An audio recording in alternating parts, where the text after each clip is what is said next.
14 German fighters were racing in. A bomber formation was bleeding fuel and flame, and one pilot made the decision to ignore every regulation ever written. He told his crew to brace themselves. He was about to attempt something no aviator over Europe had ever considered. His men thought he'd lost his mind. 5 minutes later, they were still alive, while the Luftwaffe had a brand new nightmare to file in its reports. The winter of 1943 seeped into the marrow of every airman stationed in England. Frost coated the cockpit glass, breath clouded inside oxygen masks, and the countryside below vanished beneath a blanket of December mist. High above, the vapor trails of 1,000 bombers stitched pale scars across the drab sky. This was the peak of the Allied daylight bombing campaign. The 8th Air Force had staked everything on precision strikes in broad daylight, an approach built on American optimism and the faith that the Norden bomb site could drop ordnance into a pickle barrel from 4 miles up.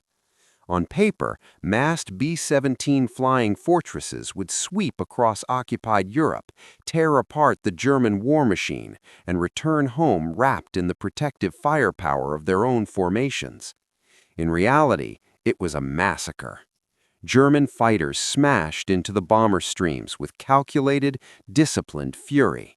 Messerschmitt Bf-109s and Focke-Wulf 190s climbed high, rolled onto a collision course, and barreled straight at the formations at combined speeds of more than 500 miles per hour. The head-on charge became the Luftwaffe's hallmark tactic. It was savage, effective, and mentally crushing. The bombers lacked forward-facing weaponry.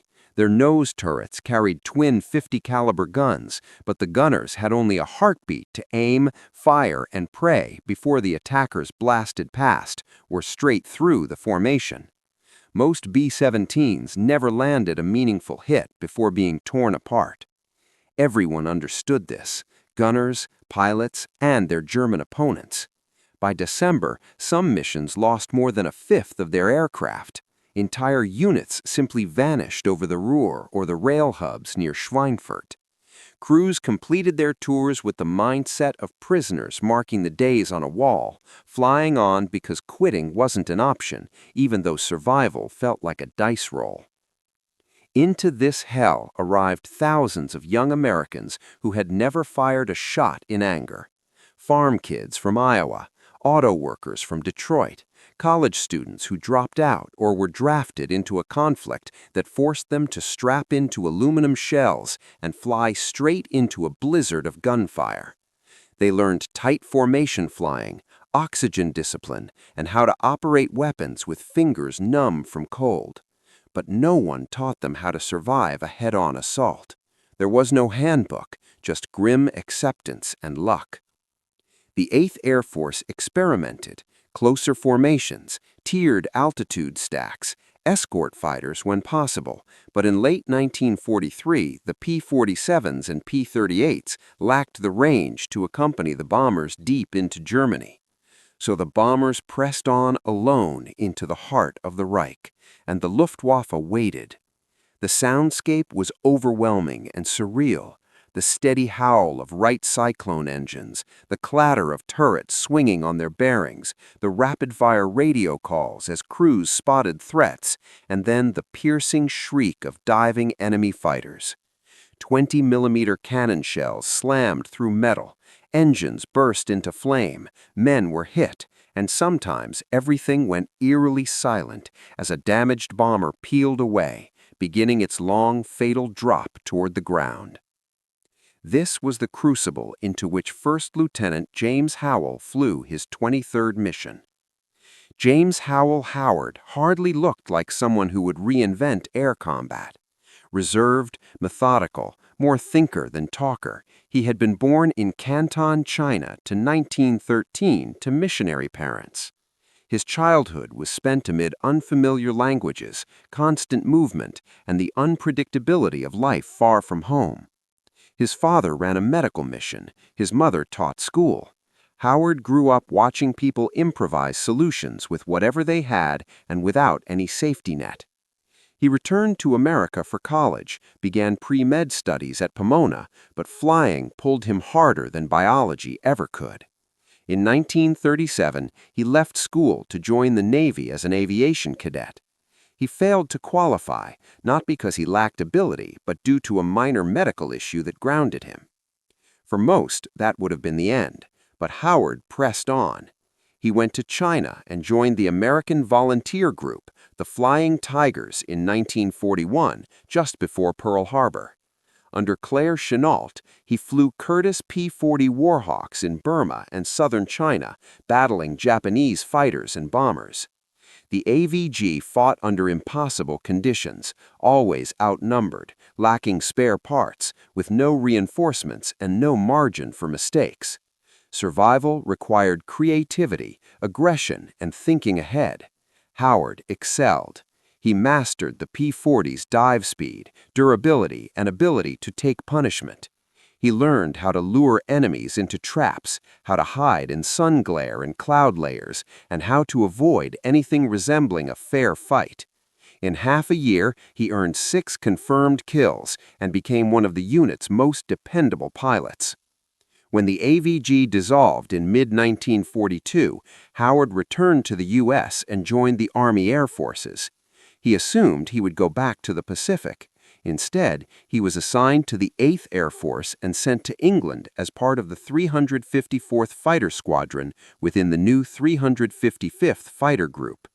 There he flew the P-51 Mustang, sleek, long-legged, and soon to become the most iconic escort fighter of the war. But by the end of 1943, the Mustang force was still small, the bombing campaign was at its most intense, and the casualty lists kept growing. Howard was noticeably older than most fighter pilots, 30 years old in a squadron filled with men barely past 22. He didn't drink heavily, didn't chase adrenaline, and didn't cultivate the swagger common among young aviators. Instead, he pored over mission debriefs, asked pointed questions, and approached flying like a strategist.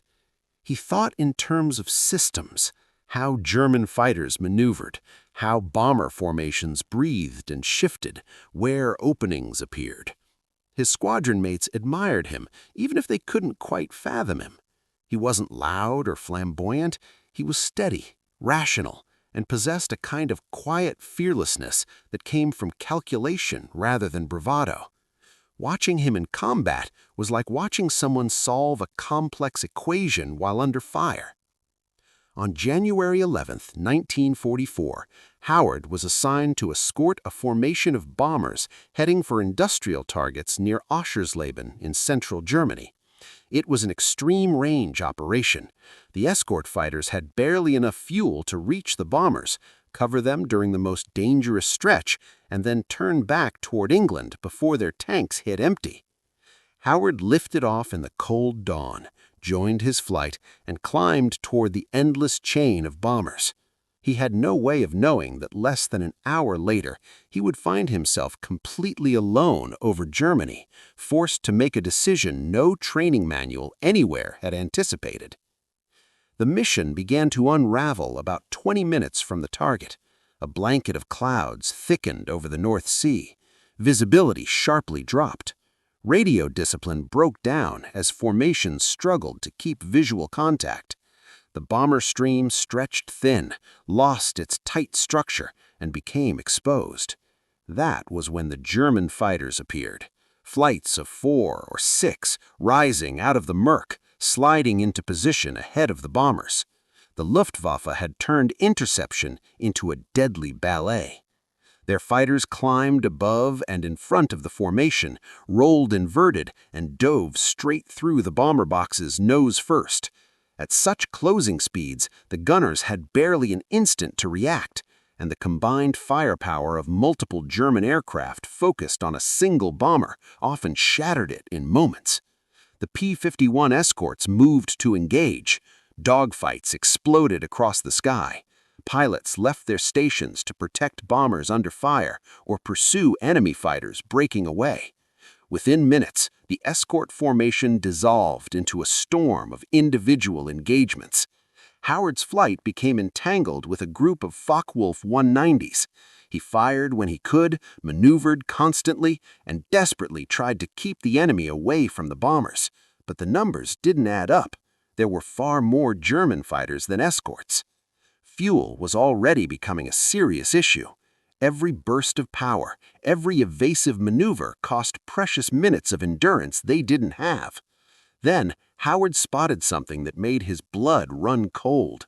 A separated formation of roughly 30 B-17s drifting west of the main bomber stream, completely exposed.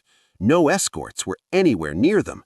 Beneath the bombers, lazily climbing into position, were at least a dozen German fighters preparing to strike.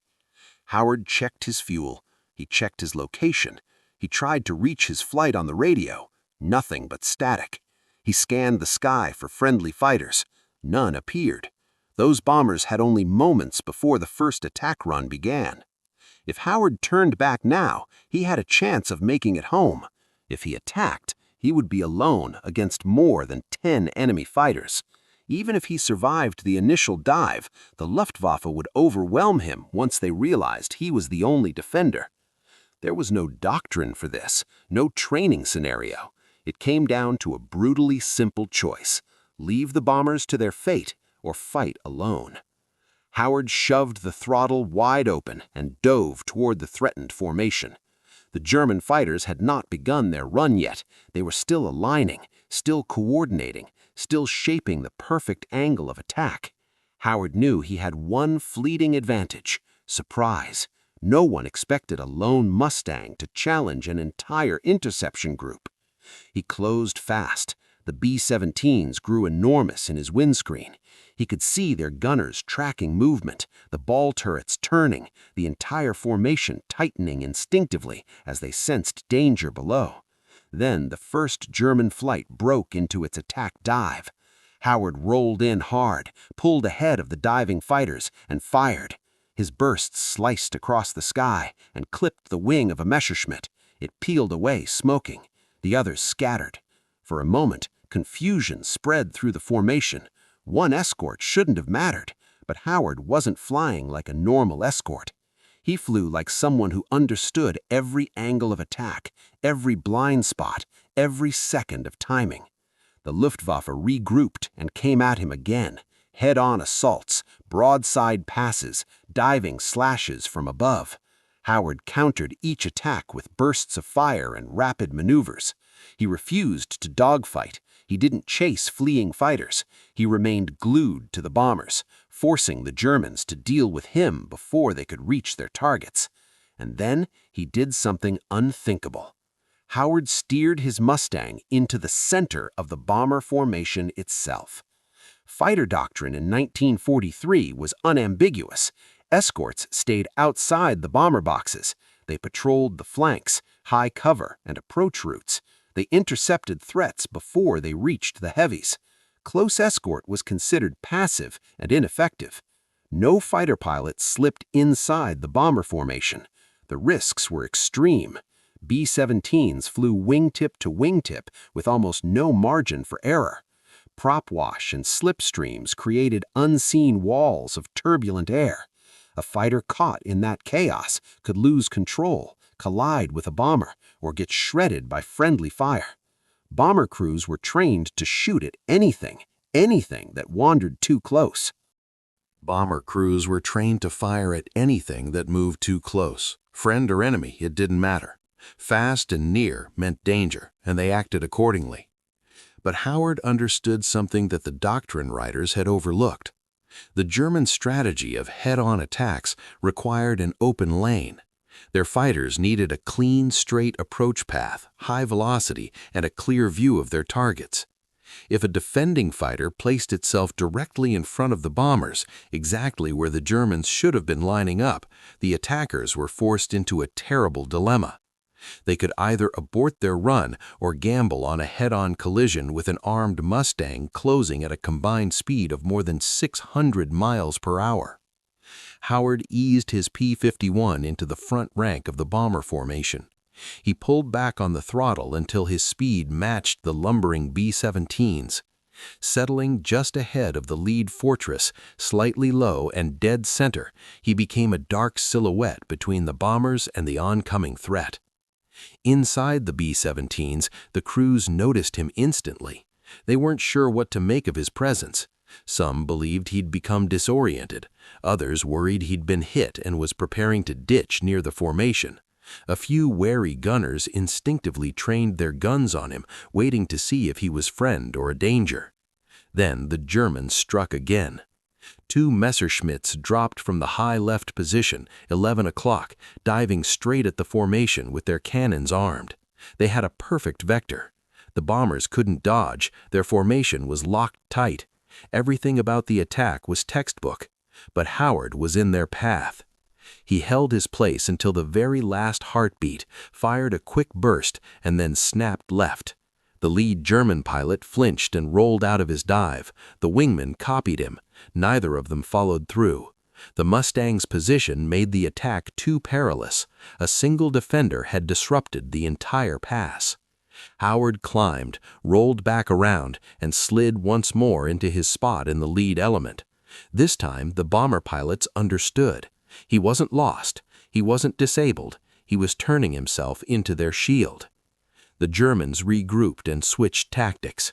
They attempted side-angle attacks. Howard intercepted them. They tried vertical dives. He climbed toward them and forced them to overshoot. They attempted coordinated strikes from multiple directions. He pivoted, fired, and broke each run apart. The Luftwaffe pilots were experienced, aggressive, and relentless, but they were also limited by physics, ammunition, and risk. Every attack Howard disrupted was an attack that failed. Every failed attack drained time, fuel, and confidence. Slowly, the bomber crews began acting in concert with him. They held their fire when he maneuvered close. They called out threats over the radio. They watched his blind angles. Whether they intended it or not, a silent partnership formed, 1 Mustang and 30 heavy bombers fighting as a single organism against an enemy that outnumbered them all. Howard kept this up for nearly half an hour. He burned through most of his ammunition. His fuel dwindled at a frightening rate. Small caliber impacts peppered his aircraft. Rounds pierced the fuselage, but miraculously avoided anything vital. His engine ran hot. His muscles ached. His vision tunneled from stress and thin oxygen. But the bombers held their formation, and gradually the Germans began to pull away. When Howard's fuel level finally dipped below reserve, the Luftwaffe made their decision. They didn't retreat out of fear. They calculated that the bombers were nearing the target zone and that long-range Allied fighters would soon return. The window of opportunity had closed. German pairs peeled away, diving toward lower altitudes and disappearing into clouds. Howard watched them vanish. He didn't pursue. He couldn't. He had almost no ammunition left, barely enough fuel to stay airborne, and little margin for mistakes. He pulled gently out of the formation. The lead B-17 rocked its wings in salute. Howard returned the gesture and began the desperate glide back to England. His engine sputtered twice from fuel starvation. He leaned the mixture as far as he dared, coaxing whatever power remained. Eventually, the English coastline emerged through the haze. Howard crossed it at barely 2,000 feet, dangerously low for comfort, too high to bail out safely. He landed at the first field he could reach. The Mustang rolled to a stop, and then the engine quit entirely. Ground crew sprinted toward him and discovered bullet holes stitched across the wings, tail, and fuselage. They found an engine that had been running almost entirely on hope, and they found a pilot who had flown far beyond the acceptable limits of an escort mission, stayed under fire longer than seemed possible, and fought more enemy fighters alone than any pilot on record. But they did not find a single wound on him. Howard stepped out, filed a concise combat report, and offered nothing dramatic. He mentioned the bombers, the Germans, and the maneuver. No embellishment, no theatrics, just the facts. The bomber crews told the real story. After landing in England, they filled their intelligence debriefs with accounts of the lone Mustang that guarded them for half an hour. They spoke of the pilot who flew inside their formation, absorbed attacks aimed at them, and turned himself into a mobile barrier against an entire German fighter group. Gunners estimated that he faced at least 14 enemy aircraft, possibly more. Every account agreed on one point. Without that single Mustang, many of them would not have lived to tell the tale. The story raced through the 8th Air Force. Headquarters compared Howard's modest report with the bomber's testimonies and analyzed the tactical consequences. What Howard had done broke nearly every rule in the escort manual. But it had worked, and in a war where bomber losses threatened both morale and operational effectiveness, results outweighed theory. In April 1944, James Howard received the Medal of Honor, the only fighter pilot in the entire European theater to be awarded the nation's highest decoration. The citation honored his bravery, skill, and devotion to the bomber crews he protected. What the citation didn't say, what mattered most, was this: Howard hadn't acted out of reckless heroism. He acted out of clear, sharp logic. He recognized a problem, evaluated the variables, and executed a solution no manual had ever imagined. Howard had transformed himself into a weapon, not through sheer firepower, but through positioning. He recognized something the official tacticians had missed. It wasn't the number of enemy aircraft a pilot shot down that disrupted an attack. It was the simple fact of being in the way. By inserting himself where German fighters needed space to execute their runs, he exposed a vulnerability in their most lethal tactic. The Luftwaffe's head-on charge had been their most devastating method against American bombers. It depended on blistering speed, the shock effect of a direct assault, and the bomber's inability to fire forward. But it also relied on an unspoken rule. Escorts kept their distance. Fighters defended bombers from the outside. They didn't physically block the approach. Howard shattered that assumption. Within weeks of his mission, the 8th Air Force began rethinking escort doctrine. They didn't try to recreate his one-man stand. That was a desperate act in a desperate moment, but they incorporated pieces of his insight. Escort pilots were taught to fly closer to the bombers, to take up positions along the most likely attack paths, and to insert themselves into the geometry of the German run before it fully developed. The idea was not to dogfight every enemy, but to interrupt the rhythm of the attack. The presence of a fighter in the head-on corridor created hesitation. German pilots had to adjust, rethink, or hold off entirely. Losses didn't vanish overnight, and Howard's tactic was only one factor among many. The arrival of long-range Mustangs, better formation discipline, and the steady attrition of Luftwaffe veterans all contributed. But the shift in escort behavior, moving closer, accepting more risk, valuing disruption as much as destruction, became a lasting part of bomber protection for the rest of the war.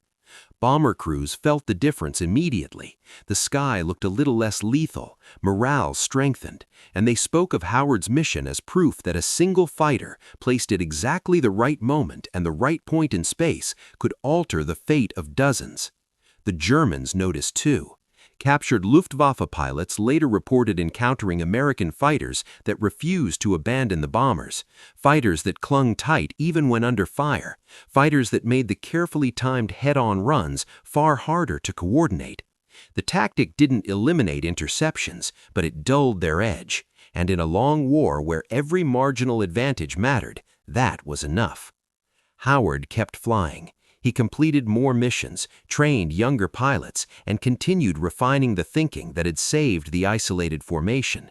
He wasn't the kind of man who sought the spotlight. He rarely gave interviews, didn't brag, didn't embellish. He simply flew, fought, and lived to fly again.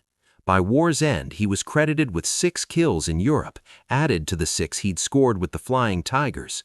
His numbers weren't spectacular compared to the top aces, but statistics alone couldn't measure what he contributed. He demonstrated that bravery without thought was meaningless, and thought without bravery was useless. Only the union of both could produce real change. Howard survived the war. He remained in the Air Force, rose to brigadier general, and eventually retired in 1966 after nearly 30 decades of service. He chose a quiet life in Florida, far from fame, and almost never spoke publicly about the mission that earned him the Medal of Honor. When pressed, he simply said he responded to the conditions in front of him. He didn't call it heroism, he called it solving a problem. He saw bombers in danger, identified the gap in their defenses, and filled it. That it worked, he insisted, was as much luck as it was skill. But those who served alongside him disagreed. They remembered a man who stayed rational under pressure, who didn't panic when chaos erupted around him, who acted decisively when others might freeze. They saw a pilot who knew that wars aren't won by following regulations, they're won by knowing when the rules no longer apply. The technique he used that day, entering the bomber formation to disrupt the head-on attacks, was never formally entered into tactical manuals. It was too dangerous, too dependent on the individual pilot's judgment, too easily misused by the inexperienced. But it lived on in the oral culture of fighter pilots. Instructors told the story, aviators debated it, and over the years, variants of the idea appeared in fighter doctrines across the world. Howard's legacy was never a single maneuver, it was a way of thinking, a recognition that aerial combat was shaped not by aggression alone, but by geometry, timing, and the willingness to inhabit the one point in space where the enemy least wanted you to be. In the enormous catalog of World War II aviation stories, his name appears far less often than it deserves. He wasn't flashy, he didn't chase fame, he didn't rack up an enormous kill score. But the bomber crews who survived January 11, 1944, remembered him for the rest of their lives. Some named their sons after him. Some wrote to him decades later to say thank you. Others simply retold the events to anyone who would listen. Because in a war that consumed millions, James Howard showed them that a single human being, in a single moment, could still change everything. Not through machine guns or raw luck, but through clarity, courage, and an absolute refusal to believe that impossible really meant impossible. He passed away in 1995 at age 81. His funeral was attended by veterans, fellow pilots, and men who had flown in those bomber boxes half a century earlier. They didn't talk about doctrine or regulations. They spoke about the day one Mustang didn't run, the day one pilot stayed when logic said he shouldn't, and the lesson he left behind. The greatest weapon in war is not the aircraft, but the mind willing to use it differently.